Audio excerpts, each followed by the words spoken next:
The morning briefing at Forward Operating Base Kalos had become routine over the past month, though Captain Cale Morrison still found himself adjusting to the sight of blue-skinned Zephyrian warriors sitting alongside human soldiers in what used to be humanity's most contested frontier outpost. 6 months after the Zirian Ridge campaign had forced their species into alliance against the Void Collective, interspecies cooperation remained a work in progress that required constant diplomatic finesse. Today's reconnaissance objectives, announced Colonel Hayes, activating holographic displays that showed the contested territory surrounding their position, require teams that can handle both tactical assessment and potential first contact scenarios with civilian populations. Captain Morrison, you'll be paired with Scout Warrior Erila Velnath for a sweep of grid sections 7 through 12. Cale nodded acknowledgement while studying his assigned partner across the briefing room. Erila Velnath sat with the rigid posture characteristic of Zephyrian military training, her blue-tinted skin marked with the ritual scarification that indicated elite warrior status among her people. Her armor, traditional Zephyrian design enhanced with human technology, reflected the uneasy integration that defined their joint operations. Scout Warrior Velnath, Colonel Hayes continued, Captain Morrison has extensive experience with terrain analysis and civilian relations. His insights should complement your tactical capabilities for this mission profile. Understood, Colonel, Erila replied in accented but fluent Standard Galactic, her tone carrying the formal precision that Cale had learned characterized all Zephyrian military communication. I am prepared to coordinate with Captain Morrison according to established protocols. Excellent. Mission parameters are standard reconnaissance with emphasis on intelligence gathering rather than engagement. Questions? Cale raised his hand. Colonel, what's the current status of Void Collective activity in our target area? Minimal direct presence, but significant evidence of recent machine intelligence operations. Expect to encounter abandoned installations and possibly civilian refugees who've had contact with collective forces. Hayes paused, consulting additional briefing materials. This is why we're sending mixed species teams. Human diplomatic training combined with Zephyrian warrior capabilities should handle whatever situations develop. And if we encounter active collective resistance? Erila asked, her hand unconsciously moving to the weapon systems integrated into her armor. Standard engagement protocols apply. Gather intelligence first, engage only if necessary for mission completion or team survival. Colonel Hayes deactivated the holographic displays. Departure in 30 minutes. Any other questions? 20 minutes later, Cale found himself checking equipment in the armory while Erila conducted her own pre-mission preparations with the methodical thoroughness that seemed to characterize everything she did. Her approach to gear inspection was almost ritualistic, each piece of equipment examined according to criteria that went beyond mere functionality. Those are interesting modifications, he commented, noting how her traditional Zephyrian armor had been enhanced with human technological systems. The integration looks seamless. Necessity requires adaptation, Erila replied without looking up from her weapon calibration. Human technology provides capabilities that Zephyrian equipment lacks, while maintaining the protective functions our armor traditionally provides. How does your armor compare to human systems? I've always been curious about the differences in defensive philosophy. Erila paused in her preparations, apparently considering whether the question warranted detailed response. Zephyrian armor prioritizes personal protection and combat enhancement. Human armor emphasizes tactical integration and technological connectivity. The combination provides advantages that neither approach achieves independently. That's very diplomatic, Cale said with a smile. Almost like you've been practicing interspecies cooperation responses. Diplomatic accuracy facilitates effective partnership, she replied, her tone suggesting uncertainty about whether his comment contained implications beyond surface meaning. Cale realized that humor might not translate effectively across cultural boundaries, particularly with someone whose military training emphasized direct communication over ironic commentary. I meant that as a compliment. Your English is excellent, and you're clearly putting effort into making our partnership work smoothly. Partnership success serves mission objectives, Arila said, finally looking up from her equipment. Personal preferences are secondary to operational effectiveness. Understood, Kale replied, though he found himself curious about what her personal preferences might be when not subordinated to mission requirements. Their transport to the reconnaissance area was a hybrid vehicle that combined human mobility technology with Zephyrian defensive systems, another example of the practical cooperation that had emerged from military necessity despite lingering cultural differences. The journey took them through terrain that still bore evidence of the recent conflict, blast craters where void collective machines had been destroyed, abandoned settlements whose inhabitants had fled rather than face machine intelligence occupation, and the occasional debris field that marked sites of particularly intense battles. The landscape recovery is remarkable, Kale observed as they passed through an area where native vegetation was beginning to reclaim territory that had been stripped bare by collective resource extraction. Your people's environmental restoration techniques are impressive. Zephyrian survival philosophy emphasizes harmony with natural systems, Arila explained, her tone warming slightly when discussing subjects beyond military protocol.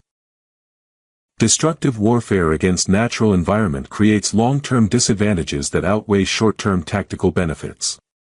Hence your preference for weapons that neutralize opponents without causing permanent environmental damage. Preference implies choice, she corrected. Environmental protection is necessity. Planets that cannot sustain life provide no advantage to anyone. Their conversation was interrupted by the transport's proximity sensors detecting movement in the reconnaissance area ahead.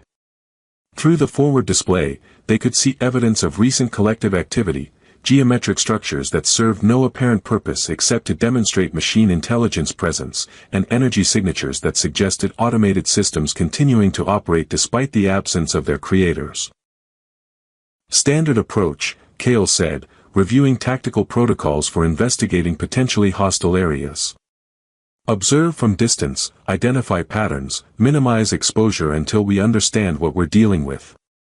Agreed, Arila replied, though her posture suggested readiness for immediate combat despite the cautious strategy they'd agreed upon. As they prepared to disembark for closer investigation, Kale found himself appreciating the competent efficiency that Arila brought to every aspect of their mission. Her warrior training provided capabilities he lacked, while his diplomatic background offered perspectives that her military education hadn't covered. The combination seemed to work well for their assigned objectives. The question was whether it would work equally well for the personal dynamics that seemed to be developing beneath their professional cooperation, dynamics that neither had acknowledged but both appeared to be experiencing as they spent more time learning to trust each other's capabilities in situations where their survival depended on effective partnership. Looking at Arila as she prepared for what might be their most challenging mission yet, Kale realized that interspecies cooperation was proving more complex and more interesting than anyone had anticipated when their alliance was formed out of military necessity.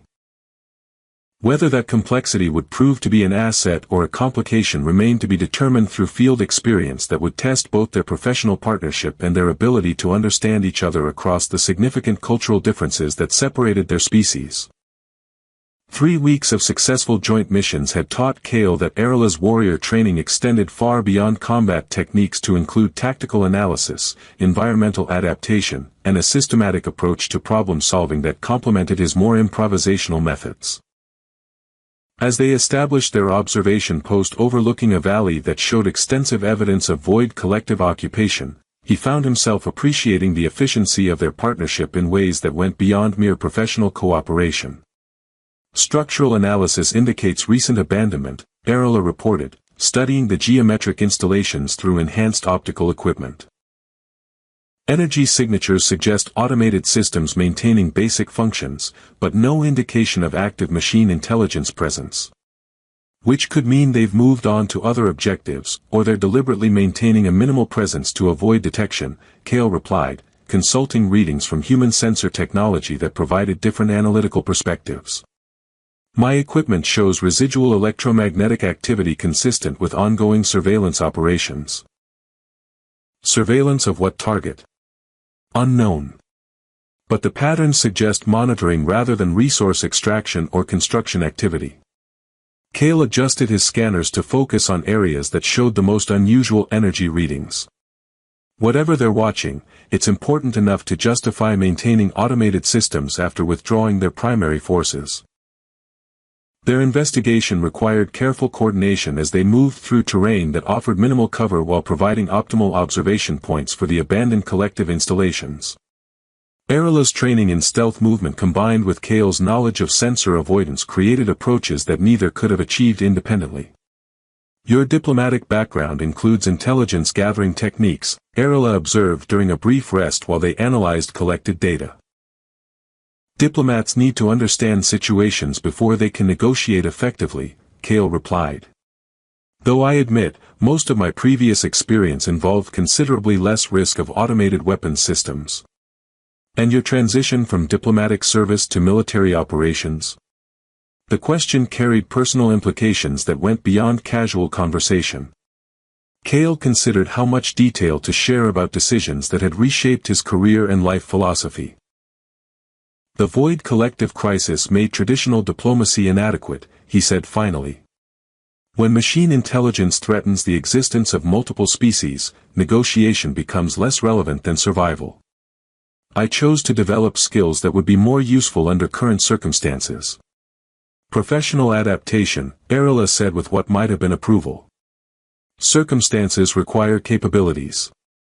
Personal preferences become secondary to effectiveness. What about your preferences? Kale asked. Your warrior training was obviously extensive, but did you choose military service or was it chosen for you? Arila was quiet for a moment, her attention apparently focused on sensor readings while she considered her response.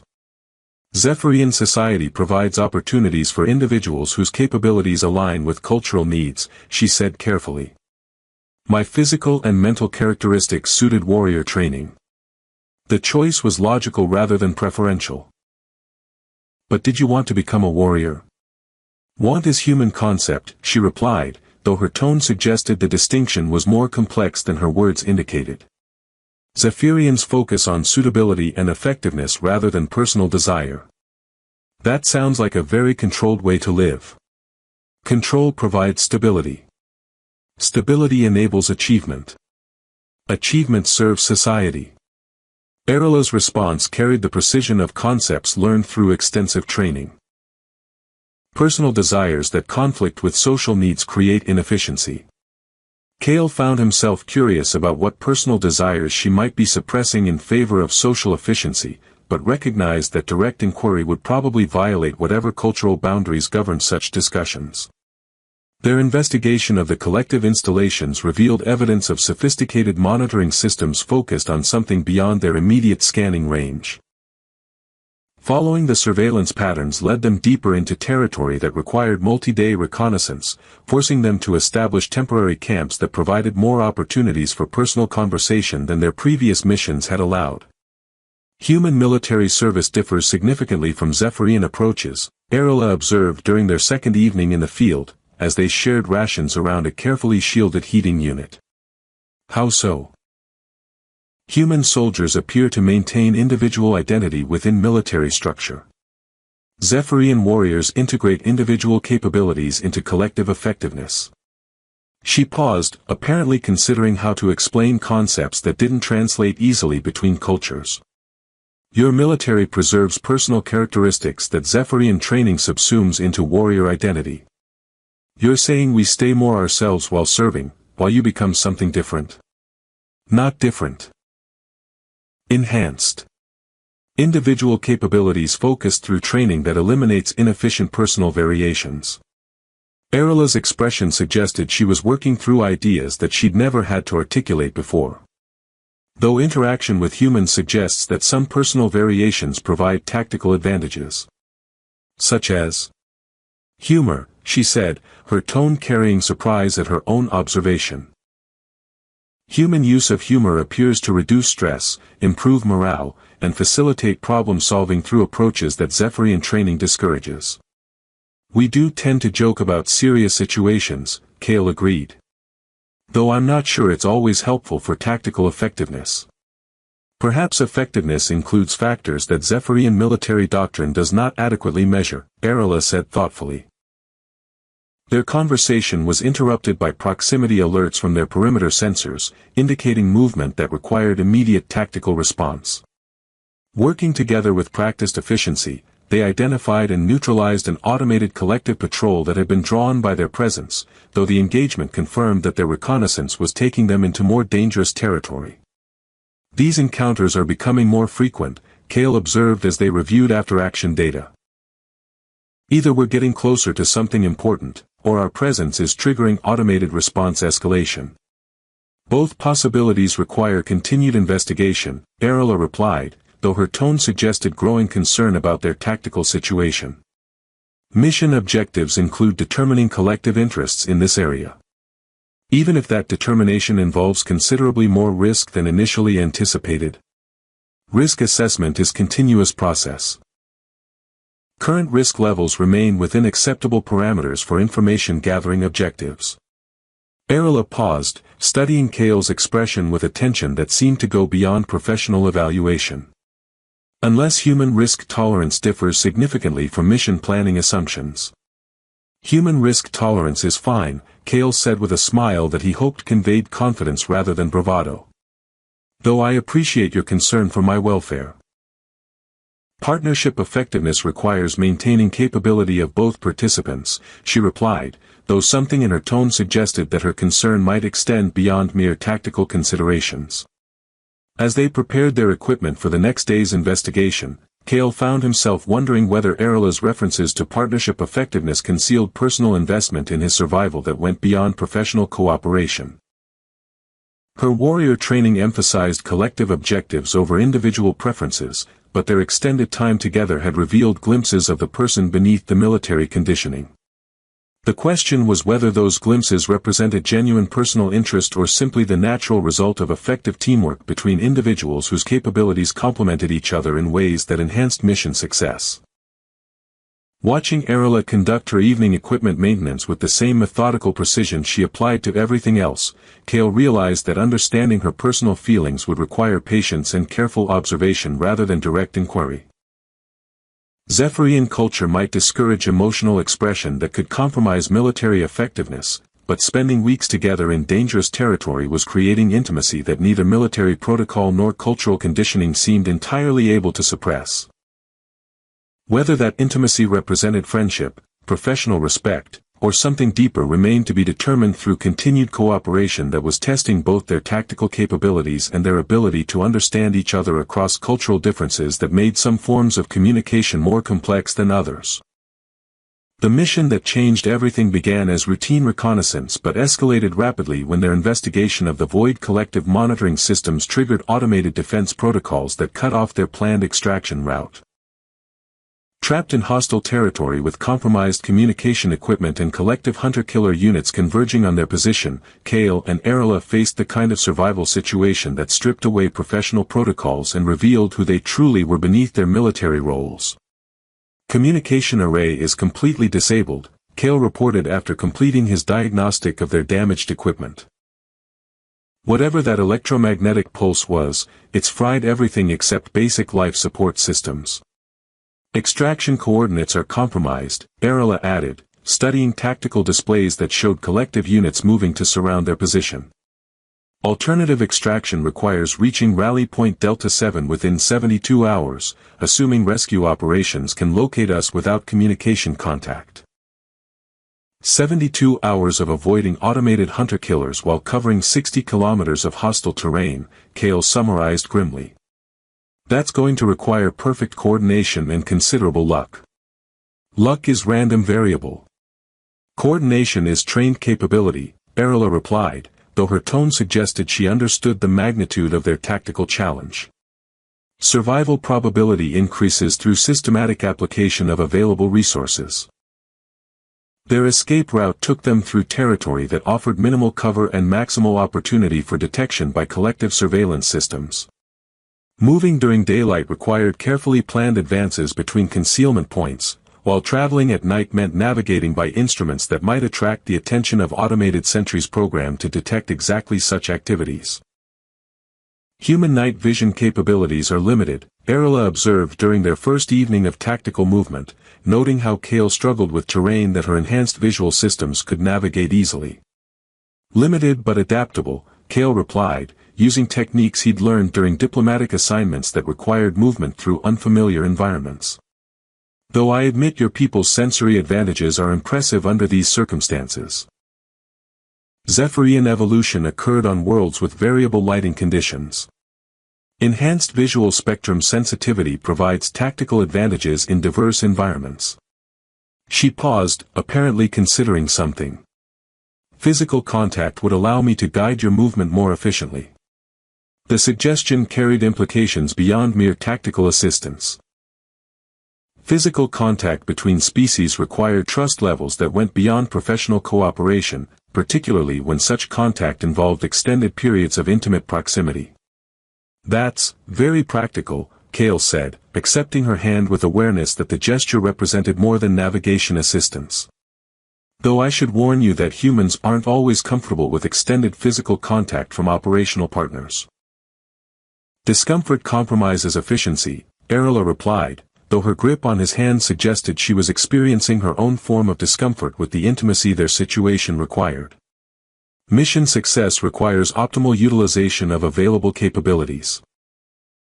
Their movement through the darkness became a carefully choreographed dance of mutual dependence, with Erla providing visual guidance while Kale contributed tactical awareness and problem-solving flexibility that complemented her systematic approach to obstacle navigation. The physical contact required for effective coordination created intimacy that neither had anticipated when their partnership began. Your tactical training includes extensive combat experience, Erla observed during a brief rest period, noting how Kale's responses to potential threats demonstrated capabilities beyond standard diplomatic preparation. Diplomatic assignments aren't always conducted in peaceful environments, Kale replied. Embassy security requires personnel who can handle situations that go beyond negotiation and protocol. And your personal background? Family, social connections, relationships that motivated your service choices? The question was more personal than any she'd asked during their previous missions, suggesting that their current circumstances had created openings for conversations that military protocol usually discouraged. No family, Kale said simply. Parents died in the early collective attacks, no siblings, no significant relationships that survived the transition from diplomatic to military service. My choices are my own rather than influenced by external obligations. No relationships? None that couldn't adapt to the realities of military deployment and constant mission assignments, he replied, then realized that his answer might sound more isolated than he'd intended. What about you? Do Zephyrian warriors maintain personal connections outside military service? Warrior training discourages attachments that might compromise combat effectiveness, Erla said with the precision of someone reciting established doctrine. Personal bonds create vulnerabilities that enemies can exploit. That sounds like a very lonely way to live. Loneliness is emotional inefficiency, she replied, though her tone suggested less certainty about the doctrine she was quoting. Military effectiveness requires focus on mission objectives rather than personal feelings. But you still have personal feelings, regardless of training that discourages them. Erla was quiet for several minutes, her attention apparently focused on sensor readings while she processed questions that her education hadn't prepared her to answer. Training provides frameworks for managing personal responses that might interfere with duty, she said finally. But elimination of such responses appears to be impossible even through extensive conditioning. Meaning you feel things but aren't supposed to acknowledge them. Meaning that effective warriors learn to function despite emotional responses that might compromise tactical performance, she corrected, though the distinction felt minimal. Their survival situation intensified when collective hunter-killer units began systematic sweeps of their area, forcing them into hiding that required extended periods of close physical proximity in concealed positions barely large enough for two people. The enforced intimacy broke down barriers that military protocol and cultural conditioning had maintained, creating opportunities for honest conversation about subjects that duty usually kept suppressed. This situation exceeds standard tactical parameters, Arila admitted during one particularly tense period when collective units passed within meters of their hiding position. Survival probability calculations assume capabilities and resources that we currently lack. Are you afraid? Kale asked quietly, noting subtle signs of stress that her warrior training couldn't entirely conceal. Fear is emotional response that compromises tactical effectiveness, she replied automatically, then paused as if surprised by her own programmed response. But yes. I experience concern about survival outcomes that extends beyond objective mission analysis. That's called being human, Kale said with gentle humor. Or in your case, being Zephyrian. Fear keeps us alive by making us careful about dangers that could kill us. Human philosophy accepts emotional responses as beneficial rather than problematic. Human philosophy recognizes that emotions provide information about situations that pure logic might miss, Kale explained. Fear tells us about dangers, affection tells us about relationships worth preserving, anger tells us about injustices that need correction. And attraction? Arila asked with apparent casual interest, though something in her tone suggested the question carried personal significance. What information does attraction provide? Kale felt his chest tighten as he realized that their conversation had ventured into territory that could change everything about their professional relationship. Attraction tells us about people who might enhance our lives in ways that go beyond practical cooperation, he said carefully. Though acting on such information can be complicated when duty requires maintaining professional boundaries. Professional boundaries, Arila repeated thoughtfully. Yes, those can be limiting, when circumstances suggest that partnership might benefit from deeper understanding between participants. The admission hung in the air between them, weighted with implications that neither could ignore despite the tactical situation that surrounded them. In the confined space of their hiding position, with collective hunter-killers searching for them and their survival dependent on perfect cooperation, both realized that their partnership had evolved beyond professional necessity into something personal and emotionally significant. Arila, Kale began, but she silenced him with a gesture as sensor readings indicated approaching danger that required immediate tactical response. Their escape from the search pattern required movements that demonstrated perfect coordination between individuals who had learned to trust each other completely. But as they prepared for the final push toward their extraction point, both understood that their conversation about attraction and professional boundaries had revealed feelings that would need to be addressed once their immediate survival was no longer in question.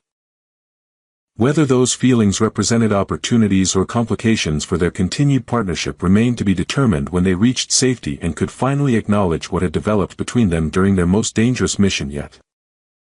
3 days after their successful extraction from behind enemy lines, Kale found himself sitting across from Arila at the edge of their base camp, watching the dying campfire cast dancing shadows across the war-torn valley that stretched beyond their defensive perimeter.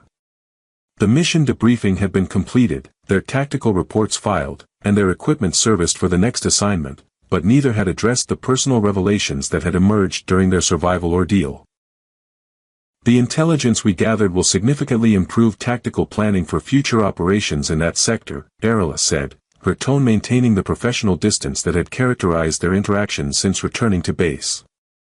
Mission success exceeded projected parameters despite equipment failures and extraction complications. We make a good team, Kale agreed, though his attention was focused more on her carefully controlled demeanor than on mission analysis. Our different approaches to problem-solving seem to complement each other effectively. Complementary capabilities enhance operational outcomes, she replied, studying the flames with apparent fascination that seemed designed to avoid direct eye contact.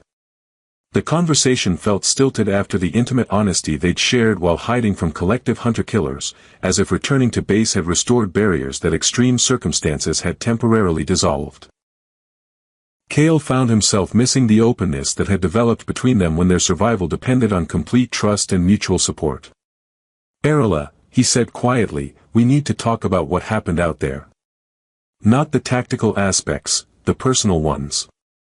Personal aspects are secondary to operational effectiveness, she replied, though her tone lacked the conviction that usually characterized her adherence to military doctrine. Are they? Because what I remember about our survival was that the personal aspects, trust, communication, caring about each other's welfare, were exactly what made us operationally effective. Arila's hands moved to adjust pieces of her armor with unnecessary precision, her nervous energy betraying the emotional control she was trying to maintain. Emotional responses can compromise tactical judgment. Professional boundaries exist to prevent personal feelings from interfering with mission objectives. Or they exist to prevent us from acknowledging feelings that might actually enhance our effectiveness by giving us stronger motivation to succeed, Kale countered. The care we showed for each other during that mission wasn't a weakness, it was what kept us alive when everything else failed. And after the mission, she asked, finally looking at him directly. What happens to care and trust when we return to base assignments that require us to work with other partners, other teams, other operational requirements? The question revealed the heart of her uncertainty about acknowledging personal feelings that military culture had taught her to suppress. Warrior training emphasized collective effectiveness over individual attachments, making personal relationships seem like threats to professional capability rather than potential enhancements. I don't know, Kale admitted honestly. I've never been in a situation where professional partnership became something deeper. But I know that trying to pretend those feelings don't exist isn't working for either of us. Zephyrian military doctrine discourages emotional attachments that might compromise warrior effectiveness, Arila said, reciting training principles with less certainty than usual. Personal bonds create vulnerabilities that enemies can exploit. Human military philosophy suggests that personal bonds create strength through mutual support and enhanced motivation, Kale replied. The question is which approach produces better results in actual practice. And your assessment of actual practice? My assessment is that caring about your welfare made me a better soldier, a better partner, and a better person, Kale said with growing confidence about feelings he'd been hesitant to acknowledge. Whatever risks come with personal attachment, the benefits seem to outweigh them significantly. Arila stood abruptly, moving to adjust equipment that was already properly organized, her movements showing the kind of restless energy that came from internal conflict between training and personal inclination. Human perspectives on emotional involvement may not apply to Zephyrian psychological development, she said, though her tone suggested she was arguing against her own desires rather than stating firm convictions. Maybe not, Kale agreed, rising to join her near the equipment storage area. But the only way to find out is to acknowledge what we're both feeling and see whether it enhances or compromises our effectiveness. And if acknowledgement leads to complications that affect our professional relationship, then we deal with those complications like we deal with everything else, together, honestly, using our different strengths to find solutions that work for both of us. Arila turned to face him, her expression cycling through emotions that her warrior training had taught her to suppress but which their shared experiences had made impossible to ignore completely. What do you want from me, Kale? She asked directly, her voice carrying vulnerability that contrasted sharply with her usual professional confidence. Not as a mission partner or tactical coordinator, but personally. What do you want? The question caught him off guard despite their extended conversation about personal feelings. Her directness demanded honesty that went beyond diplomatic careful phrasing or military protocol. You, he said simply, the word escaping before his conscious mind could modify it into something more socially appropriate. I want you, Arila. Not just as a professional partner, but as someone I care about, someone I want to build something meaningful with, someone who makes me better than I am alone. The admission hung in the air between them, more direct than anything either had said about their developing relationship. Kale felt heat rising in his cheeks as he realized that his answer had been more honest than he'd intended, revealing feelings that he'd been carefully containing since their survival ordeal. I meant that, he added quickly, seeing her expression shift to something between surprise and careful consideration. Though I probably should have phrased it more diplomatically. Diplomatic phrasing obscures meaning, Arila said quietly, her hands moving to unfasten the securing points of her armor with deliberate precision. Zephyrian culture values directness in communication, especially regarding matters of personal significance. What are you doing? Kale asked, watching with growing amazement as she began removing pieces of her armor with the same methodical approach she applied to everything else. Demonstrating that personal trust extends beyond tactical cooperation, she replied, setting aside protective plates that represented both physical defense and psychological barriers between them. Zephyrian warriors do not expose themselves without armor except in circumstances of complete safety and absolute trust. Arilla, you don't have to, I want to, she interrupted, continuing to remove armor pieces with careful attention to their proper placement and maintenance. Zephyrian tradition recognizes that some forms of communication require vulnerability that armor prevents. As she set aside the final pieces of her protective equipment, standing before him in the simple undergarments that served as interface layers between warrior and armor, Kale understood that her actions represented more than mere physical exposure. She was demonstrating trust that went beyond anything their professional relationship had required, offering vulnerability that her military training had taught her to avoid. "This isn't a joke to you," he said with sudden understanding of the significance her culture placed on the gesture she was making. "Nothing about our relationship has been a joke to me," Arilla replied, her voice carrying affection that had been carefully controlled throughout their missions together. "Humor is human characteristic that I find endearing, but not applicable to expressions of personal commitment." Personal commitment? "The care and trust that developed between us during our survival ordeal," she explained, moving closer with confidence that seemed to increase as her armor came away. "Feelings that Zephyrian warrior doctrine discourages but which our partnership has demonstrated to be sources of strength rather than weakness."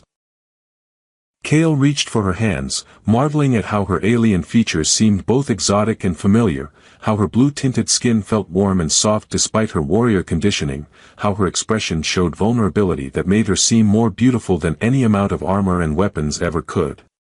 "Are you sure about this?" he asked, understanding that their relationship was about to cross boundaries that would make returning to simple professional cooperation impossible.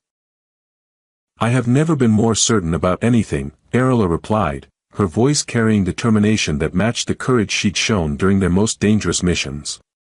"Though I should warn you that Zephyrian approaches to personal relationships are as direct and systematic as our approaches to everything else." "I think I can adapt to that," Kale said with a smile that felt more genuine than any expression he'd worn since their extraction. "After all, we seem to bring out the best in each other's capabilities." "Indeed we do," she agreed, reaching up to touch his face with fingers that carried strength and gentleness in equal measure. "Perhaps it is time to discover what other capabilities our partnership might enhance when freed from professional constraints." As they moved together in the firelight, both understood that their relationship had evolved beyond anything either military doctrine or diplomatic protocol had prepared them to handle. But their survival ordeal had taught them that the most important capabilities emerged from trust, communication, and care that transcended the artificial boundaries between species, cultures, and professional roles.